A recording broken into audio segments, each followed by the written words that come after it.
À 3 semaines seulement de l'élection présidentielle d'octobre 2025 en Côte d'Ivoire, c'est logiquement que les partis politiques ivoiriens en lice sont en ordre de bataille. En organisant le samedi 27 septembre 2025 sur les Champs-Élysées, cette conférence débat autour du thème « Acquis, défis et perspectives de la Côte d'Ivoire sous le leadership du président Alassane Ouattara et le concept de l'Ivoirien nouveau », l'ambassadeur Ali Touré et Côte d'Ivoire Vision, dont il est le porte-parole, n'ont rien négligé. Le timing et les thématiques sont bien ciblés, bien orientés et bien choisis. Rien n'a donc été fait au hasard. Aujourd'hui est un jour important puisqu'il s'agit de célébrer un homme, de célébrer une vision et surtout un visionnaire. J'ai nommé le président Alassane Ouattara, président de la République de Côte d'Ivoire. Mesdames et messieurs, honorables invités, il est important à ce stade de mon propos de vous dire pourquoi nous avons choisi cette salle. 2 raisons essentielles. La première raison, c'est parce que c'est une salle prestigieuse qui colle bien avec l'étoffe et le charisme du président de la République. La deuxième raison, je ne sais pas si vous vous rappelez, c'est dans ce même lieu que le 18 mai 2005, le RHDP est né. C'est pour ça que j'ai choisi cette salle.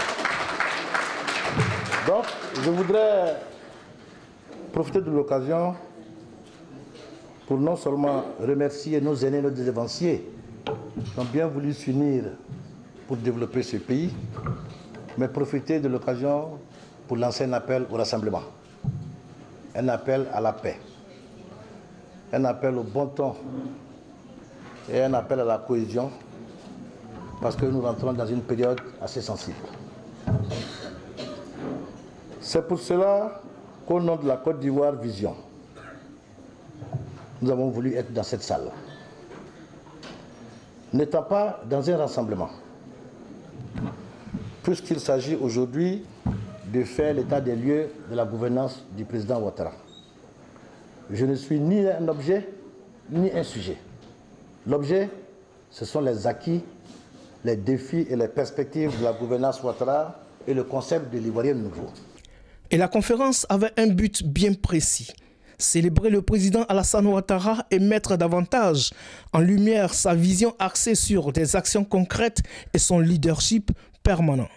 Les pénalistes ont donc été triés sur le volet en fonction du thème. Du ministre Zorobi Balo Epifani de la bonne gouvernance à son homologue Amadou Koulibaly de la communication et porte-parole du gouvernement, en passant par l'auteur essayiste Soumaré Ali, Dr Diarra Lassinan de l'Académie internationale de la lutte contre le terrorisme, tous ont assuré.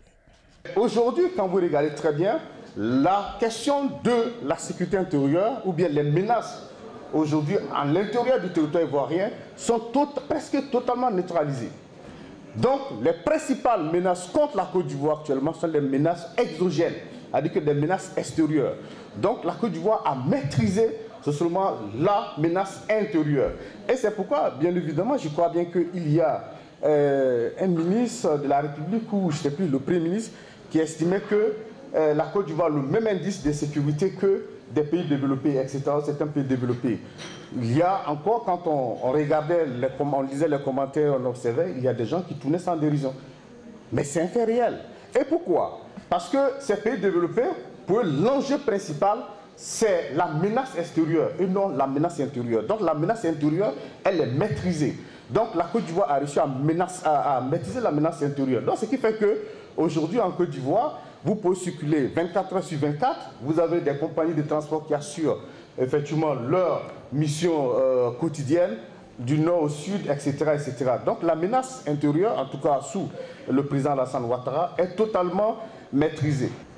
La réalité des chiffres qui vous ont été donnés, c'est qu'aujourd'hui, en termes d'éducation, notre pays qui avait 294 lycées au collège, jusqu'en 2011, on a vu construire 608 de 2011 à 2025.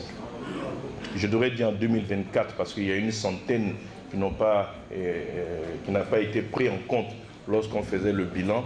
Donc de 2011 à 2024, nous en avons construit 608. C'est-à-dire que nous avons pratiquement doublé le nombre de lycées et collèges qu'il y avait, de sorte qu'aucun enfant aujourd'hui ne marche plus de 5 km pour avoir accès à un lycée ou à un collège. C'est l'une des traductions de ces chiffres qui vous a été présenté et qui parle donc du taux de croissance dans notre pays. Aujourd'hui, dans notre pays, aucun Ivoirien ne marche plus de 5 km avant de tomber sur un centre de santé de premier contact. C'est ça la réalité que je veux vous traduire à travers donc les chiffres qui ont été présentés.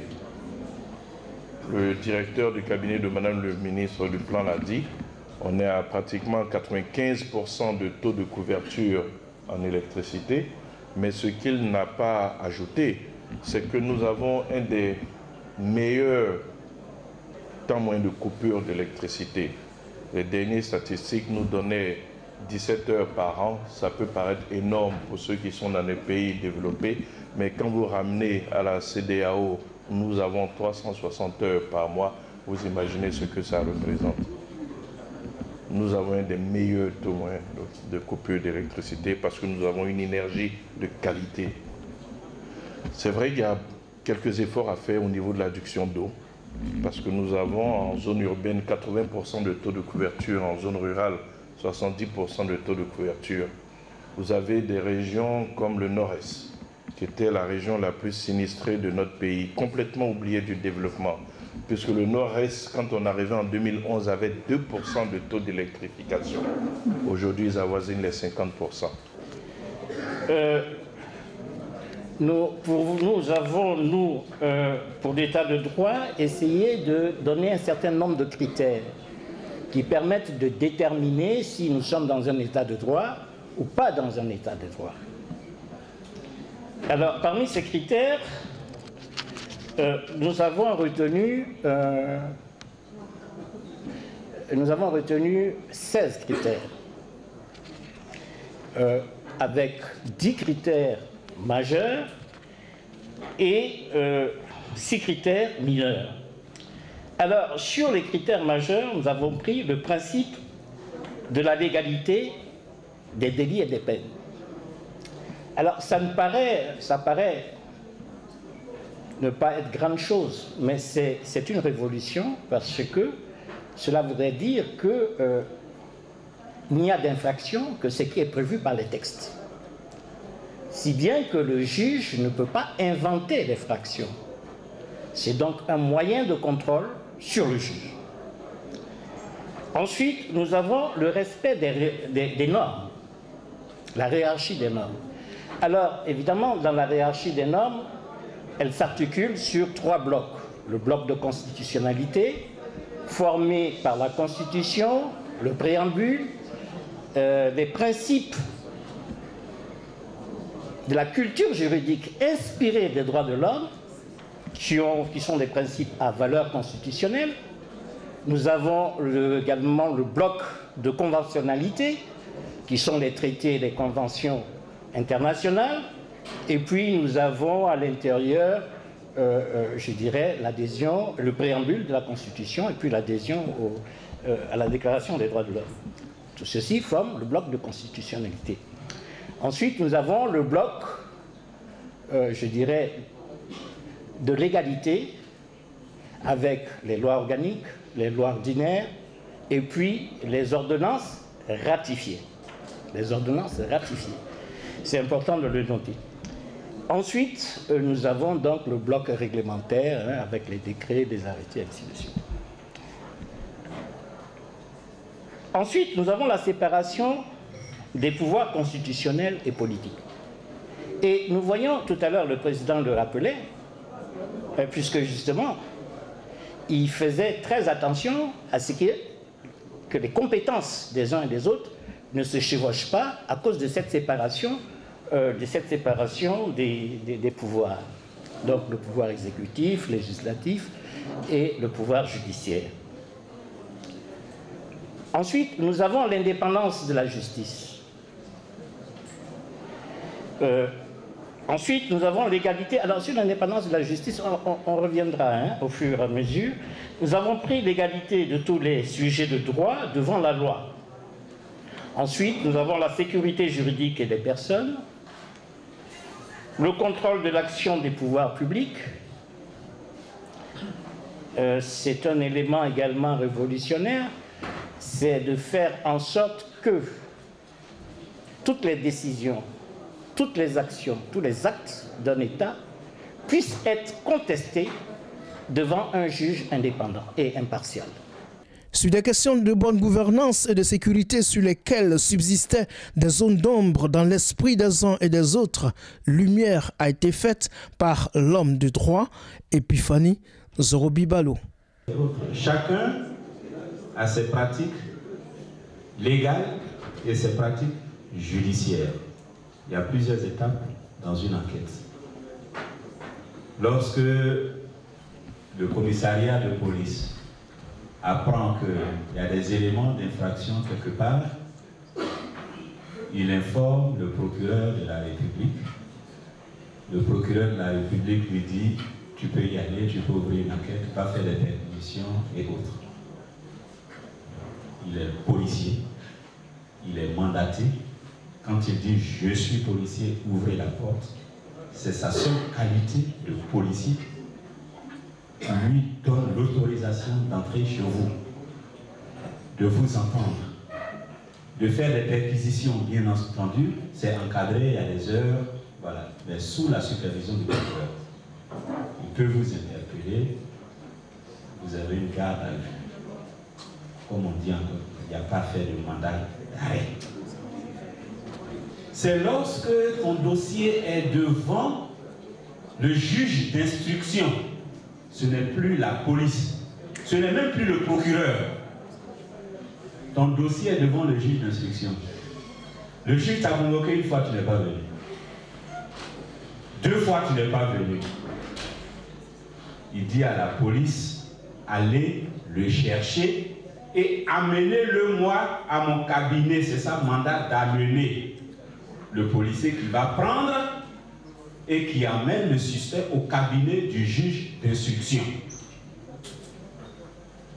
Si l'affaire est trop compliquée, bon, il vient au cabinet, le juge d'instruction l'entend, il peut lui dire, retourne chez toi.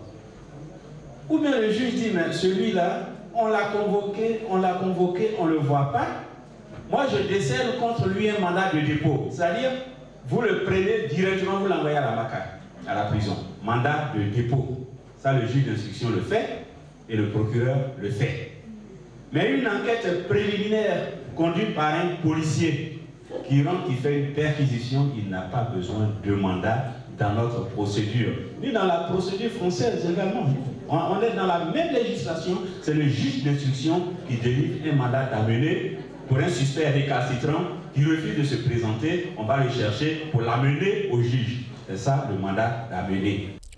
C'est donc satisfait de cette initiative de l'ambassadeur Ali Touré que les Ivoiriens présents ce samedi 27 septembre au Salon Hoche sont repartis de ce prestigieux hôtel.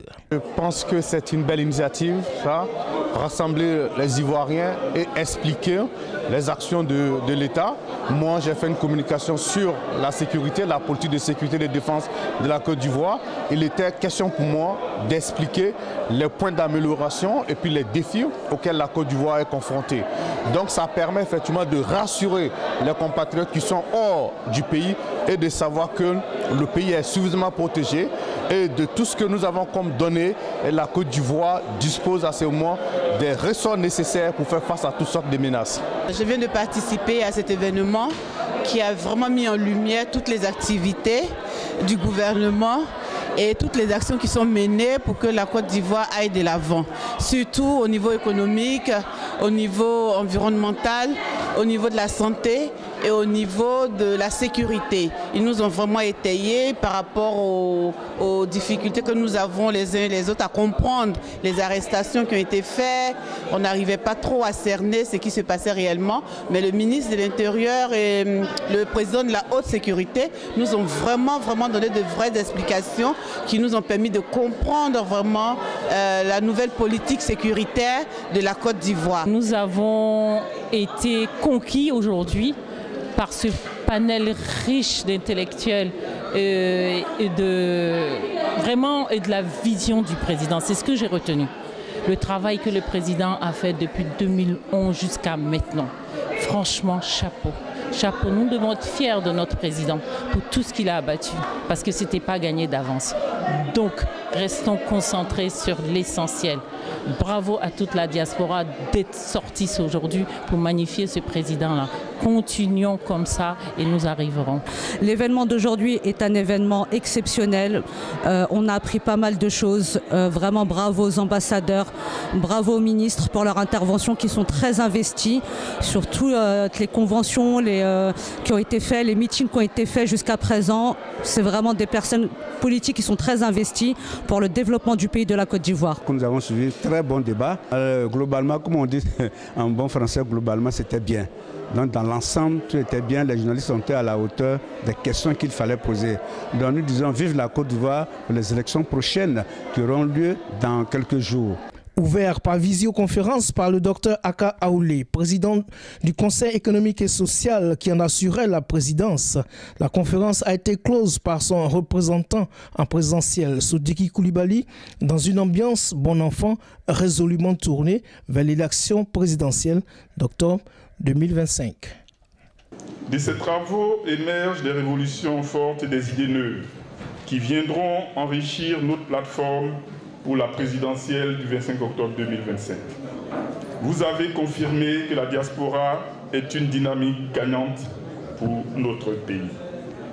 Chers compatriotes de la diaspora, la conclusion de cette conférence n'est pas une fin, mais le début d'une nouvelle étape.